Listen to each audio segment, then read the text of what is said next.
Good evening, ladies and gentlemen, and welcome to Gaming with Scott. We are recording live from the floor of Starbase Indy. I am here with Jay Payne. How you doing? And we have a special guest with us this afternoon, evening, Troy Maynard. Not Maynard. Troy Maynard. Yes, sir. From the Very Vocal Viking. That's correct. Thank you for joining us, sir. I'm thrilled to be here. It is phenomenal. We are very, very happy to have you. How's your con been? It has been outstanding. I have had an absolute blast. I just published a book and got to have an author booth, with it just as a dream of mine. And everyone's been treating me kind of like a superstar, famous author, which is very kind of them. Well, I would say not like a superstar. I would say actually a superstar. See, just like that. That's why we were like, we got to have you. Well, because I saw you had this stack of books. And they're gone. They're gone. They're gone. Yes, Right. First day. By the Saturday morning when I came back down, all but 2 were spoken for. So nice. Because I was like, nice. well, I'll swing by on Sunday and, and I'll pick one. And I was like, oh, shit, there's no books over there. And I was like, well, look at that. So tell us about your book. It's available on Amazon, right? It absolutely is Is that available my on thing? Amazon. Do they print on demand, or do you just have a warehouse full of thousands of them? No, that's the cool part, is it's totally print on demand. That's awesome. In fact, when I placed my order originally so that I could bring them here, the large orders, they actually ship to an actual printing company. Oh. And then there's the whole process, and then there's and the season and delays. Yeah. Whereas all of my friends were ordering them on Amazon and getting them 2 days later. Right. So Nice. for 3 weeks, literally, I watched friend after friend posting pictures of my book. And you're going, And you're like, I don't have one yet. I would love to be holding a picture. Well, my next book. time, to order one. right, And get then one order for a you, bunch. and then send the shipment off and be Right. like, hey, they're looking like this. It's like, can you send me Exactly. one? No, it's the only one. I really can't. No, sorry. Really, this one's mine. Yeah. So, interesting bit of you just geekdom here, or I guess relationships. You're going to do the intersection of space and time, aren't you? Yeah, this is bizarre, right? So, Troy and I, we actually have been working at the same company for like 10 years together. Yeah. And Troy's been there longer Yes. than me. Yep. And so we've known each other for all that time. Well, most of the time. I don't think we really knew each other early on. But Yeah. Well, I helped hire you. I saw your boom, resume. There you go. There you go. So I was not part of the official hiring process, but They passed me by, huh? Yeah, but they All right. run by and go, what do you think of this guy? Jackwagon's coming in he's here. a great example of hiring people that are better than you. You know what I mean? Oh, please. Oh, there he is. You hire him, That. and then he just takes off, and pretty soon he's schooling me. So I was trying to court him for a year to come. I'm like, come over and talk on the mic. And it was, I know what you mean. Hire people better than you. Right? That's what I'm trying to do Hey, here. So, That's what I'm doing. So, and then the other interesting thing is Scott and I have known each other really off and on, but for 30 years. Yeah. And that's crazy. And we just reconnected a couple of years ago at Gen Con after easily 10 years Yeah, of 10-year nothing. break. Yeah.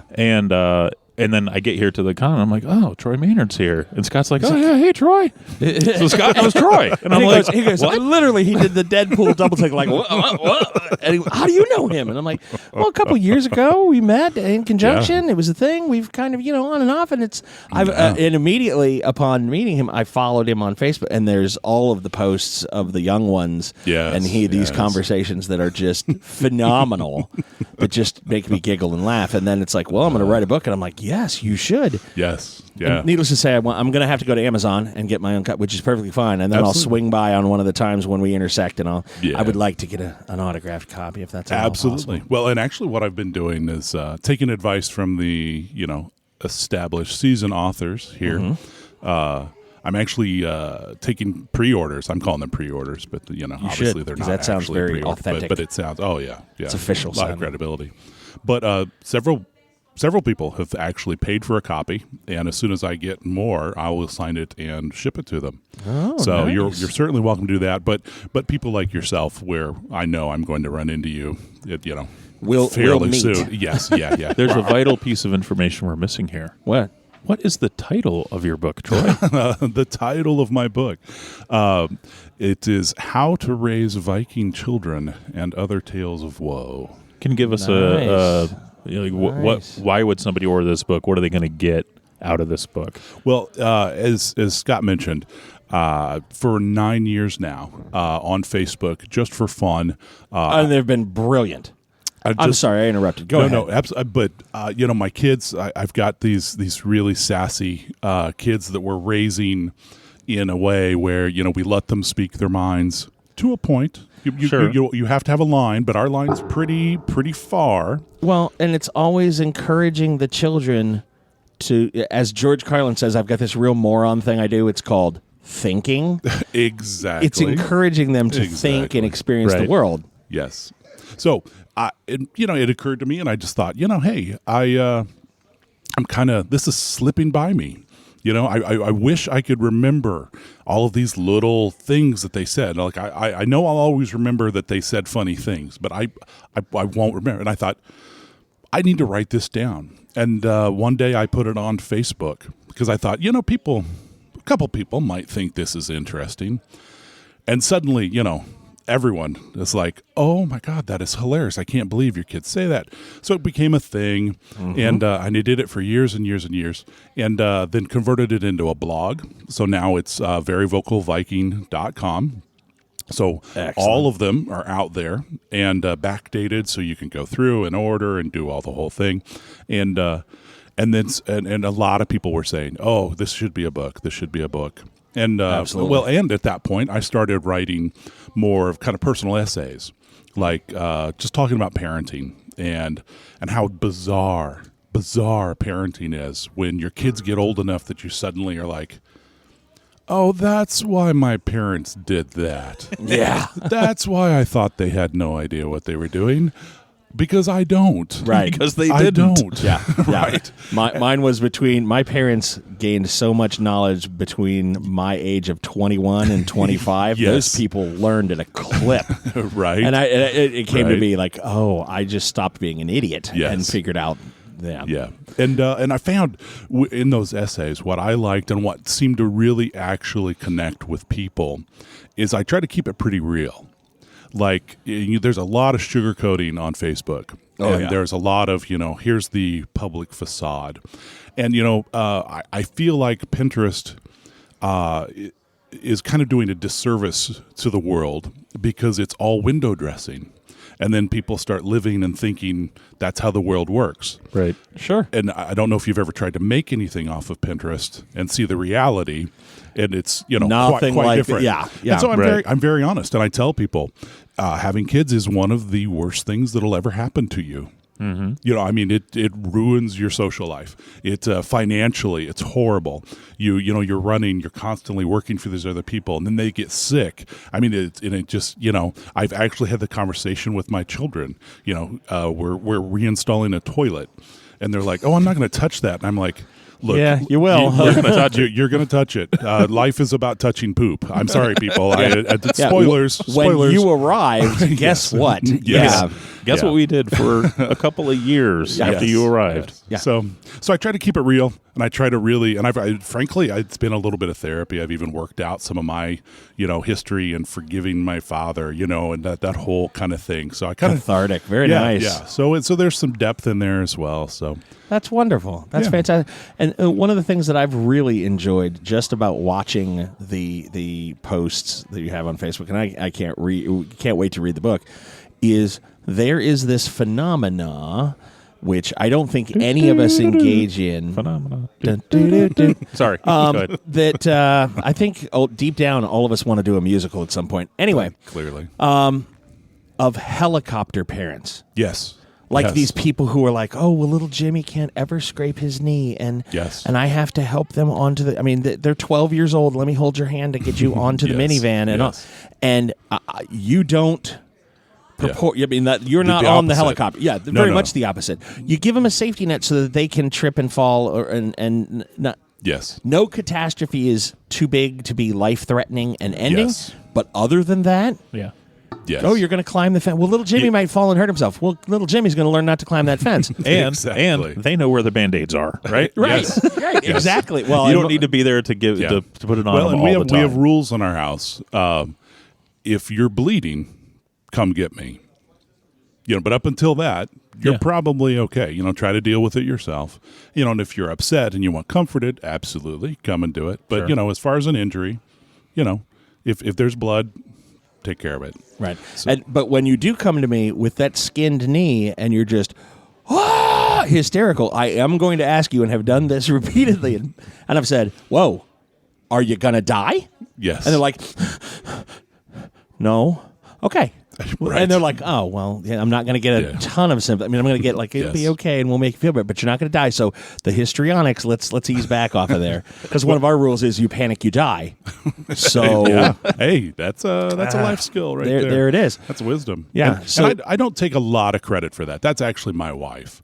So I don't know if you read that subtlety between the lines there, but I'm more of the reporter of what's going on in my home. She is the parent and the guidance, and she's wonderful and absolutely fabulous. But one of the rules we have as parents, the number one rule for parents is always be on one side together. Right. If they split the difference, you got problems. Don't split the party. Basically, right. Yeah, don't split the party. Exactly. Right. United front. Never split the party. So united front. Our second rule is, and I would have never come up with this, and is compassion first. So when the kid's upset, when something has happened, when they've skinned their knee, when whatever, start with the compassion, and then say, yes, I acknowledge this horrible thing happened. You're upset about it. Comfort. Now we'll talk about what happened. Sure. And then we'll get to, okay, now why did that happen and what can we do about it? Because see, my instinct. What'd you learn? Yes. Because my instinct is, well, shouldn't have been doing that. Yeah. Like that, like right off the bat. Put a fork in the outlet? Yeah, You're not going to do that again, are you? Exactly. I'm like, well, that'll be a good scar. Chicks dig scars. Don't worry about it. It's good. It's good. Yeah. Yeah. As opposed to, now what did we learn? Don't put a fork in the thing. Right. That's what we learned. Absolutely. But the compassion part of it, you're absolutely right. I'm very much like you. It was like, Yeah. Oh, well. Like, Yeah. And my wife, it's so funny because she's like, well, I think he's going to touch the. I'm like, he's going to learn something. Like, let the boy stick his tongue on it. And she's like, no. And I'm like, oh, okay. Yeah. Well, we decided the whole helicopter parenting, we like to call it free range parenting. Mm-hmm. Sure. Several people have told me I should call it Viking parenting. So I'm trying to kind of work that into it. But very much it's, I want to make sure they have an understanding of the risk, understand how to manage the risk, and then have fun. And there's a line. There's a blog, I don't know if you know about, called Free Range Kids. Have you ever heard of that? I've heard of free range parenting. I've never heard of the blog. Free Range Kids, yeah, you might want to check that out. I will It's check very that out. similar to what you're talking about. Yeah. It's written by a lady. She was called the worst mom in America a few years ago because she let her 9 or 10-year-old take the subway on his own. Oh, the subway home. Yeah, I read that article. Yeah, he's done it a million times. He's like, I want to do it by myself. She's like, okay, here's your money. Here's a phone. If you have any problems, let me know. And she got lambasted in the media, and she's like, we're coddling the children too much. Because I don't know about you, right? But when we were kids, we were out there climbing trees, getting dirty, doing all kinds of crazy junk that. Oh, yeah. And your mom and dad didn't get home until 5:30 or 6, and you got home at 3:30, and it's like, don't kill yourself. Yeah. In 6th grade, literally, I drove. I did not drive. I rode. What's the statute of limitations on that, Troy? Can't prove it. I'm sorry. Can't prove it. Can't prove it. I rode the city bus across Didn't town. see it. I didn't do it. After school. So I went to a different school, and I on the city bus and did an exchange in downtown, and rode it to the other side of town, and it was of course now that was that was the late 70s. A lot of things were happening in the late 70s that maybe shouldn't have, but it was no big deal. People watched out. The bus driver knew us, and just kind of watched out. And it we was hung that out in village the kind of library. thing. Absolutely, it was wonderful. So we try to do that. But and we also, I also have a parenting philosophy. I think could be kind of summarized in what I like to call the off the couch rule, and that is, I kind of tell my kids a lot of things. Like, don't do that. Do this, don't do that. But then when they start doing something that I really don't want them to do, I will say, hey, stop doing that.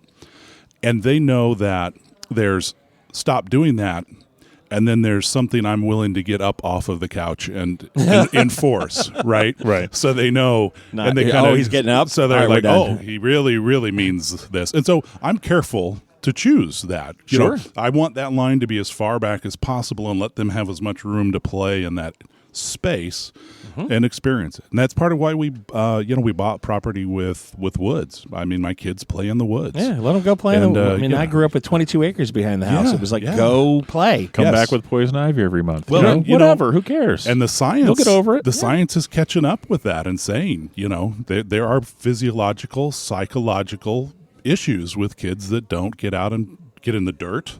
Right. There are organisms in the dirt that actually are helpful. We're made to roll in the dirt. Yeah. The light, even distance vision. That was the one that blew my mind. Have you read about that? Yeah. Where so many kids spend so much time inside and looking at tablets that literally their eyes they never have to focus beyond 20 or 30 feet because they're either looking at a wall or at a TV or at a screen. Right. So that part of their vision just never develops. And when I read that, I was just like, whoa. I mean, it makes sense as soon as you hear it. You're like, yeah, I guess. Use it or lose it, right? Yeah. I mean, if you're not looking off in the distance. So. Yeah, the body's not going to waste the energy developing that. Yeah, it's going to use it for other things. Yeah. Well, and I think the best decision I ever made was when I forced the kids to hunt and kill their own food. That was really, I think, when I brought it into reality for them. Oh, yeah. Because if you don't know where your food come from, both of my children were very like, oh. And then we went through that, like, you like KFC, right? Yeah. Here's a chicken. Guess what we're going to do next? And it's like, what? My oldest, and I'm kidding about making them kill their own food, but we do talk about it. And my wife is actually a very, very vegetarian. Just absolutely doesn't like it, but she's not. We say she's not a proselytizing vegetarian. Sure. She's not trying to convert people. Sure. She just personally doesn't. Now, vegetarian or vegan? I call it a breaditarian because she's inside of vegan. There's vegetarian, which you have options.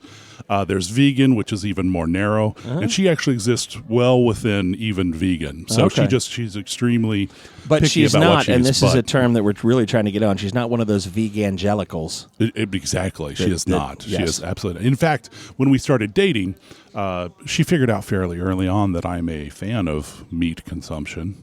A connoisseur. I saw that sandwich earlier. That looked good. That was epic. That was absolutely. And so I eat a lot of meat, and then that came up. Plus, when she and I started dating, we were in our mid-30s, and when you're in your mid-30s, dating can be summed up as, okay, we know how this goes. Yeah. Look, here's my things. Here's my baggage. They're not changing. Here's my This is not going to change. Here, I got a little wiggle room here, but don't push your luck. And so it was kind of cool. And one of the things was, hey, you're vegetarian. I'm not. And is that going to be a problem? And her solution, because she's such a badass, her solution was, you know what? And she took me to the best steakhouse in town and bought me a porterhouse. She's like, let's go. She's like, this is the best steakhouse in town. You like steak here? Let's get that. And I'm like, and it was good, by the way. It was good. Yeah. So, nice. But when you're in your 30s, it's not, you don't have that whole, well, I'm a meatosaurus. And then you hear on the other side, right. And then there's the expectation that because we made that noise, that someone's going to go, oh, I'll change. No, the answer becomes you hear that like, oh, and you go, oh, this is not going to work out well for you because I'm eating meat. And that's how that's going to be. Yeah. So I not only eat meat, but there's a splash zone, right? So you have to be. We actually are very aware of that, and we joke that we need like a kosher kitchen, where she has all of them over here and all over there. So, sure. Yeah. Because you got to plan ahead for that. Absolutely. But when you're okay with the notion and you really come to grips, it's all about, again, embrace reality. Yes. This is how this is going to be. There are dangers out in the world. I want my kids to know about them. There are, like, your wife or your husband or your significant other or whoever it is that you love and care for. We all recognize, ultimately, I really think in the core of our being, that I can't change you. Right. Yes. You need to want to change. And if you want to change, that's great. But no amount of nagging or tongue clicking or glaring or, well, that's It's just not not make you healthy. change. It's just going to make you mad. Yeah, It's gonna I'm piss you still off. going to eat a pound of bacon and, put a little thing of parsley on it and call it a salad. That's what we do here. It's a thing.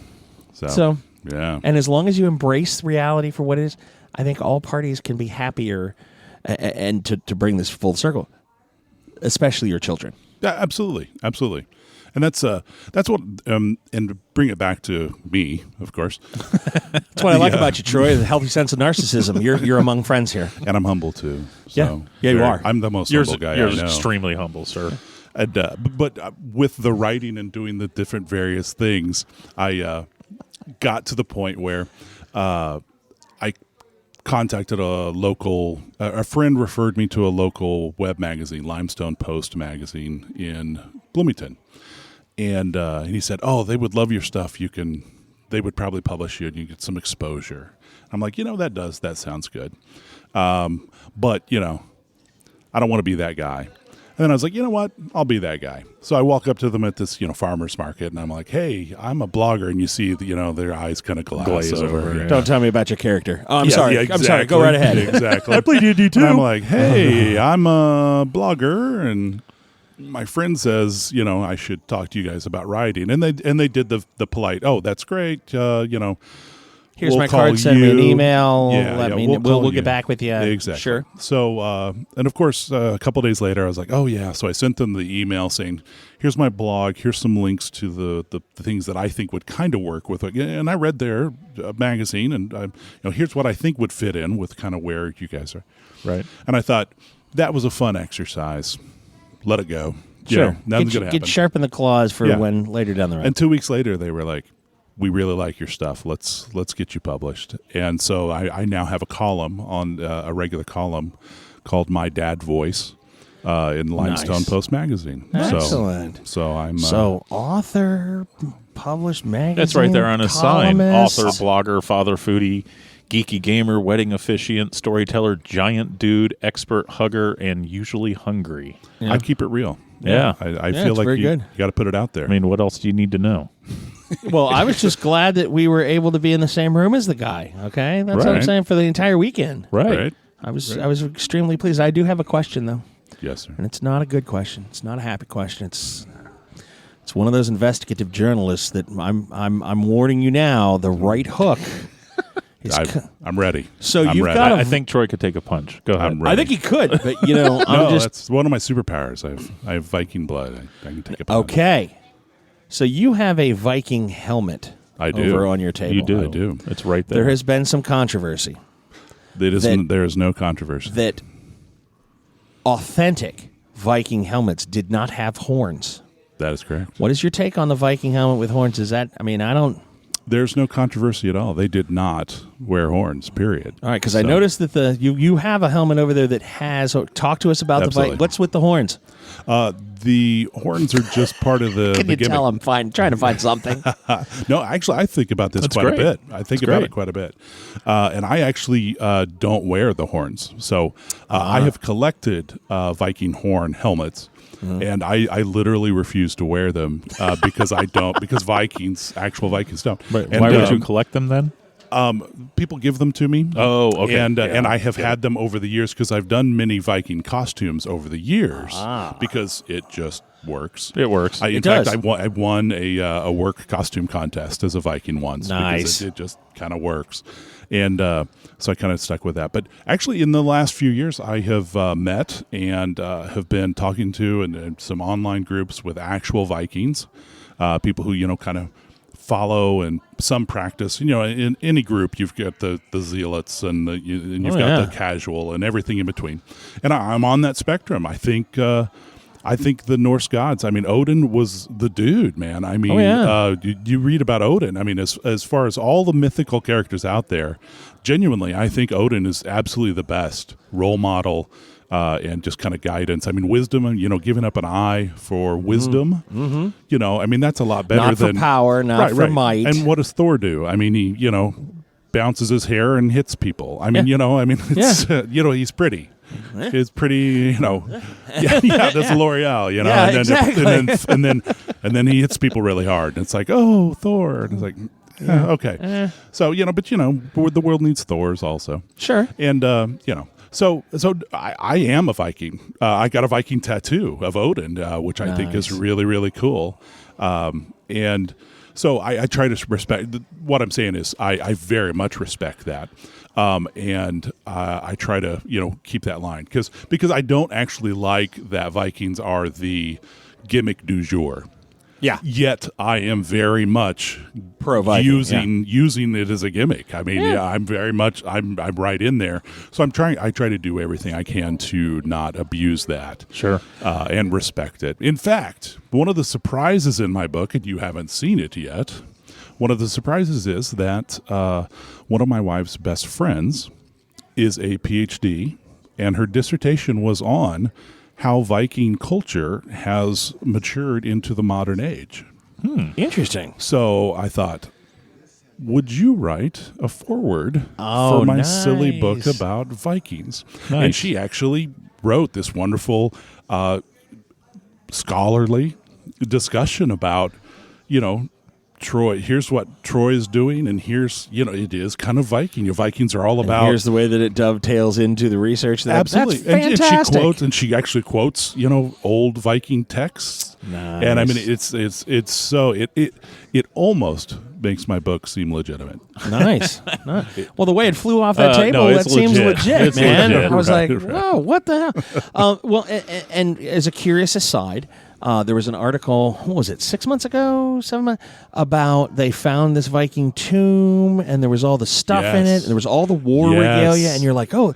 And then they finally found something to pull the DNA off of, and apparently her gravesite was filled with all of her weapons of implements of destruction, because there's always, shield maidens, are you down with that idea? And it's like, well, absolutely, because the women would pick up a shield and a sword just like the men would. Exactly. When the village is being attacked or raided, right? Oh, I'm just going to take the kids and cower. No, the older, non-capable are going to take the kids up into the hills. Yes. And male and female alike are going to whip some ass to protect your stuff. Right. And that's... because everybody's like, well, Vikings are the men went off and did the thing, and that was it, and the women stayed at home and baked the bread, and you're going, not always. And along that same vein, I have stopped, and I have intentionally stopped using the Shield Maiden, and just Viking is Viking. Viking is Viking.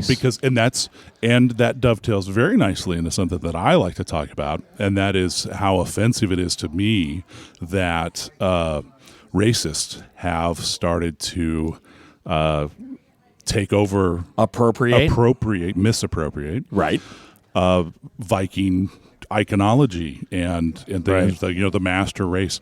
That is so actually untrue. Vikings were extremely inclusive. Yeah, it's like it was kind of like we just conquered your village. Are you going to fight with us or? Not. And not means that not is very final. And but come on board. Yeah, come on board. And a lot of them were like, yeah, okay. And they're like, all right, well, then you're a full partner. It wasn't like slaves. It was like, you're now a Viking with us. And if you make your way, then you're fine. Yeah. Then there was obviously value in including you, and look how far they went. Well, yay that we spared them and didn't, didn't fall in battle. So I feel like Vikings were the original people to kind of get meritocracy, right? Yeah. Like if you produce, then produce. I don't care who you are, what you look like, gender, whatever. Do it. If you can do it, and do it well. And that's the Vikings. Just do it intensely, do it a lot. Whatever it is, do it. Yeah, pour your passion into what you're doing. And that's why I call it Viking parenting, right? I mean, that's, I'm throwing myself into it. I love it. It's nice. Absolutely fantastic.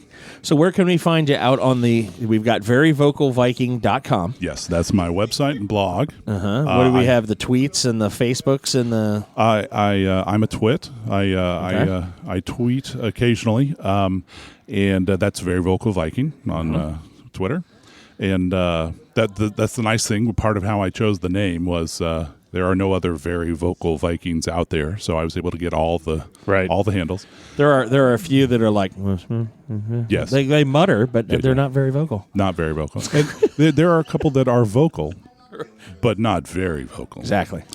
So, but yeah, and then there's some very vocal ones that aren't Viking. Exactly. Yeah, we don't like them. No, I'm just kidding. I'm just kidding. And there's some people that are very. Yeah, but not Viking just or right vocal. there. You're just very.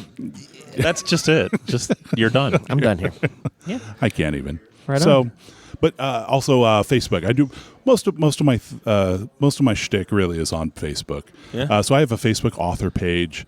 Nice. That was actually the first time when when it really clicked for me. I was like, maybe I could actually make this a thing. Yeah. Because you I've like been doing 16 so million much likes there yet? No, Just shy of 560, I think. Nice. But Nice. what the cool thing was, I created this just maybe 6 months ago or something. I don't remember. Right on. But what was cool was I posted on my page, and literally, swear to God, 2 hours later, I had 300 likes on the page.